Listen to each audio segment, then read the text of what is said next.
Good afternoon. This is Akashvani and I am Sheikh with the Midday News.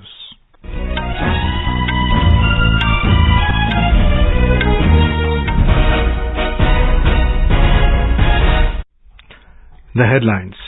Prime Minister Narendra Modi reaches Abu Dhabi on official visit to UAE to hold delegation-level talks and one-on-one discussion with UAE President Sheikh Mohamed bin Zayed Al Nahyan. Central government begins sale of tomatoes at discounted rate of 90 rupees per kilogram in Delhi-NCR and Uttar Pradesh. IMD predicts heavy rain in eastern parts of Bihar today and moderate to heavy rainfall in parts of Maharashtra for the next 5 days. Gujarat government announces 240 crore rupees relief package for cyclone Biparjoy-affected farmers of Kutch and Banaskantha. And in Wimbledon, title clash of the women's singles between Jabeur and Marketa Vondrousova this evening.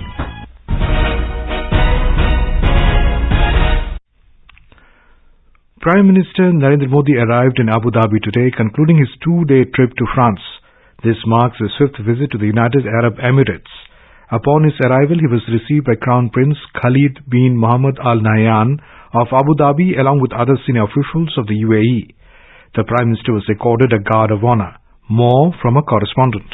The Prime Minister's schedule includes a meeting with Dr. Sultan Jabeur, President-designate of COP28 and Group CEO of ADNOC. The aim of their discussions is to strengthen the cooperation in the energy sector and to explore new opportunities for collaboration. Later, Prime Minister will participate in the official ceremonies at Qasr Al Watan, the Presidential Palace of Abu Dhabi. These ceremonies will be followed by delegation-level talks where both sides will engage in discussions covering various topics such as trade, investment and cultural exchanges. As a testament to the growing partnership between India and the UAE, several memorandum of understanding are expected to be announced. Additionally, Prime Minister Modi is scheduled to have one-to-one discussion with UAE President Sheikh Mohamed bin Zayed Al Nahyan and other senior officials. The focus of these discussions will be to deepen cooperations in the area of fintech, trade, investment, energy security and climate change. The day will conclude with a banquet lunch. Reporting for Akashvani News, this is Vinod Kumar from Dubai. The centre has begun selling tomatoes at a discounted rate of 90 rupees per kilogram at different locations in Delhi and its adjoining areas including Gurugram, Faridabad and Noida. It has been sold at a discounted rate through National Cooperative Consumers Federation, NCCF. The sale of tomatoes at discounted rates in Lucknow and Kanpur with 15 mobile vans each has also begun from today. The centre is directed for immediate procurement of tomatoes from Andhra Pradesh, Karnataka and Maharashtra for distribution in major consumption centres to check increasing retail prices. The Department of Consumer Affairs has asked National Agricultural Cooperative Marketing Federation and NCCF to immediately procure tomatoes from mandis in 3 states for simultaneous distribution in major consumption centres where retail prices have recorded a maximum increase in the last month. In Bihar, at least 22 people were killed due to lightning in many parts of the state in the last 12 hours. State officials said a total of 8 casualties have been reported from the districts of Arwal and Rohtas, while 2 deaths each have been confirmed from Aurangabad and East Champaran. 1 death each has been reported in Kaimur, Kishanganj, Baka, Siwan, Nalanda, Araria, Sitamarhi, Muzaffarpur, Vaishali and Saran. Most of the casualties happened when people were working in the fields during the preparation of Kharif season. Chief Minister Nitish Kumar has expressed grief over the loss of lives. He announced an ex gratia of 4 lakh rupees each to the next of kin of the deceased. Meanwhile, the IMD has predicted heavy rains in the eastern parts of the state today. The department has also cautioned people to not venture out during rains in view of thunderstorms and lightning in several parts of the state. In the Meteorological Department, IMD has predicted moderate to heavy rainfall for the next 5 days in Mumbai, Palghar, Thane, Raigarh, Ratnagiri, Sindhudurg and Dhule. According to the notice issued by Regional Meteorological Centre, Mumbai, heavy rainfall is expected at isolated places in Mumbai for the next 5 days. Heavy to very heavy rainfall is also forecast at isolated places in Raigarh and Ratnagiri. Meanwhile, the national capital continued to witness flood-like situation last night in several low-lying areas, even as the water level in the Yamuna River is witnessing a steady decline. Commuters in Delhi are grappling with severe difficulties as the ITO road has been engulfed by water due to rising water level of the Yamuna River. The IMD issued a yellow alert for today in the national capital and predicted light to moderate rain accompanied by thunderstorms for the next 4 to 5 days.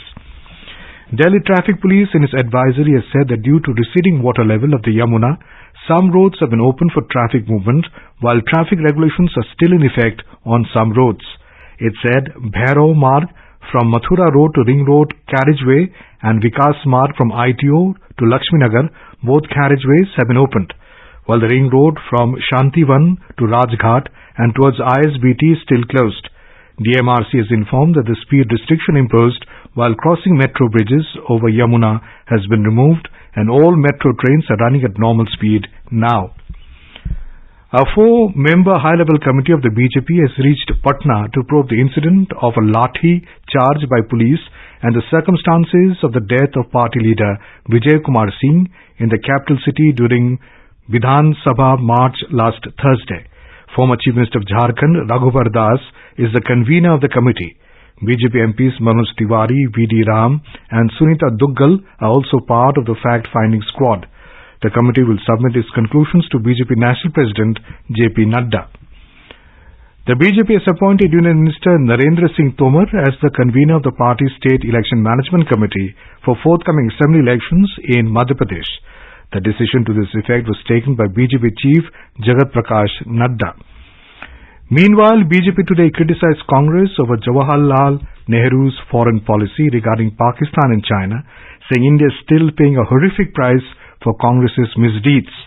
In a tweet, BJP alleged that Pakistan and China illegally and forcibly occupied the Indian territory because of Nehru's delusional foreign policy, who prioritized his own self-image over national interest. The reaction came after the Congress demanded an apology over a video released by the BJP yesterday. The BJP said since 2014, not an inch of Indian land has been lost, and India for the first time responded to any aggression on the boundary which was never seen before. This is Akashvani giving you the news. For quick news updates around the clock, follow us on our Twitter handle at AIR News Alerts. Gujarat government has announced a relief package of 240 crore rupees for farmers who suffered losses due to cyclone Biparjoy in Kutch and Banaskantha. Briefing media in Gandhinagar, Agriculture Minister Raghavji Patel said the cyclone had damaged standing crops as well as plants and trees spread across 1.30 lakh hectares in Kutch and Banaskantha. More from a correspondent. Farmers who lost 10 to 33% of their total perennial horticulture crops or trees will get an assistance of Rs 25,000 per hectare. In cases where more than 33% of the total perennial horticulture crops were damaged, cultivators will be eligible for a compensation of Rs 1.25 lakh per hectare with a limit of 2 hectares. Farmers whose name have been added in the list by survey teams will be eligible for the compensation. Aparna Khund, Akashvani News, Ahmedabad. Union Home Minister Amit Shah has approved the release of a second installment of over 180 crore rupees to Himachal Pradesh under the State Disaster Response Fund (SDRF) for the year 2023-24. In order to support the affected people, the government has already released first installment of central share of 180.40 crore rupees to Himachal Pradesh from SDRF for relief measures. Ministry of Home Affairs in a statement said that the release of funds will help the state government to undertake relief measures to the affected people during the current monsoon season. It said in order to deal with the situation caused by recent flash floods, cloudburst and landslides in Himachal Pradesh, the Government of India has provided all necessary logistics and financial assistance to the state government to meet the situation efficiently. The central government has also constituted an inter-ministerial teams to make on-the-spot assessment of the situation and relief works being carried out by Himachal Pradesh government. The central teams would commence their field visits on the 17th of this month. Minister of State for Information and Broadcasting L. Murugan flagged off the newly constructed renowned heritage train, the Nilgiri Mountain Railway Ooty train at Mittupalayam railway station, which runs between Mittupalayam and Udagamandalam. The train, which is the epitome of pride, will now operate on the picturesque route of Kunnur.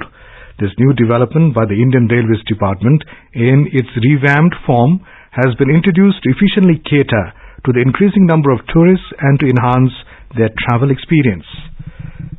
In Jammu and Kashmir, the 13th batch of over 7,300 Amarnath Yatra pilgrims left the Jammu base camp today for Baltal and Pahalgam in Kashmir.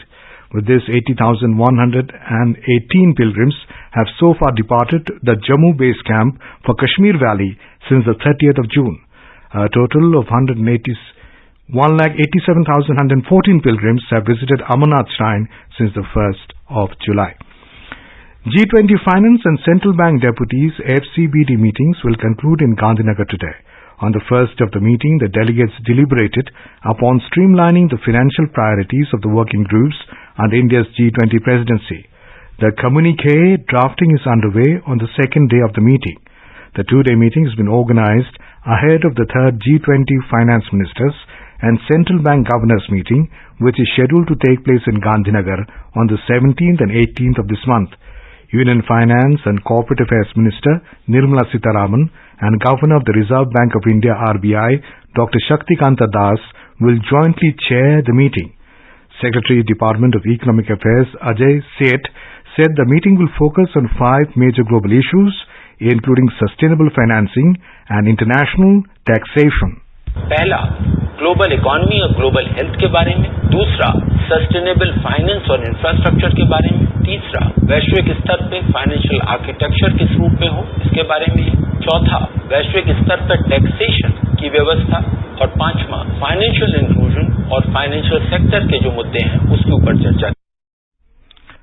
Nearly 500 delegates, including governors, deputy governors, ministers and heads from G20 nations, invited countries and international organizations will be participating in the meetings. In international news, a red alert has been issued for 15 cities across Italy today as extreme heat continues to affect southern Europe. The alert, which indicates risks even for healthy people, applies to tourist hotspots including Rome, Florence and Bologna for the coming days. The Italian government has advised anyone in the areas covered by today's red alert to avoid direct sunlight and take particular care of the elderly or vulnerable. More high temperatures are expected in Europe next week as another heat wave approaches. Nigeria's President Bola Tinubu has declared a state of emergency to tackle rising food prices and shortages. Some of the initiatives include using money saved by the recent removal of a fuel subsidy to provide fertilizer and grain to farmers. Protection is also to be increased for farmers, many of whom have abandoned the land after becoming the target of gangs that kidnap for ransom. In Wimbledon tennis, 6-seed Jabeur has set up the title clash with unseeded Marketa Vondrousova from the Czech Republic in the women's singles. The final will be played today. Spanish top seed Carlos Alcaraz stormed into the final, defeating Russian third seed Daniil Medvedev 6-3, 6-3, 6-3 in the second semi-final at the All England Club. He will face Serbian second seed Novak Djokovic in the men's singles summit clash tomorrow. In cricket, India defeated the West Indies by an innings and 141 runs in the opening test in Dominica. Indian off-spinner Ravichandran Ashwin 7 for 71 set up victory against an ill-equipped West Indies batting lineup. India declared the first innings at 421 for 5 and grabbed a massive lead of 271 runs before the West Indies came out to bat in the second innings in the afternoon session. The hosts were bundled out for 130 in 50 overs in the second innings, and the match ended in just 3 days yesterday. The second and final test will begin on July 20th at the Port of Spain in Trinidad. And now, before we end the bulletin, the headlines once again. Prime Minister Narendra Modi reaches Abu Dhabi on official visit to UAE to hold delegation-level talks and one-on-one discussion with UAE President Sheikh Mohamed bin Zayed Al Nahyan. Central government begins sale of tomatoes at discounted rate of 90 rupees per kilogram in Delhi-NCR and Uttar Pradesh. IMD predicts heavy rain in eastern parts of Bihar today and moderate to heavy rainfall in parts of Maharashtra for the next 5 days. Gujarat government announces 240 rupees relief package for cyclone Biparjoy-affected farmers of Kutch and Banaskantha. And in Wimbledon, title clash of the women's singles between Jabeur and Marketa Vondrousova this evening. And with that we end the midday news.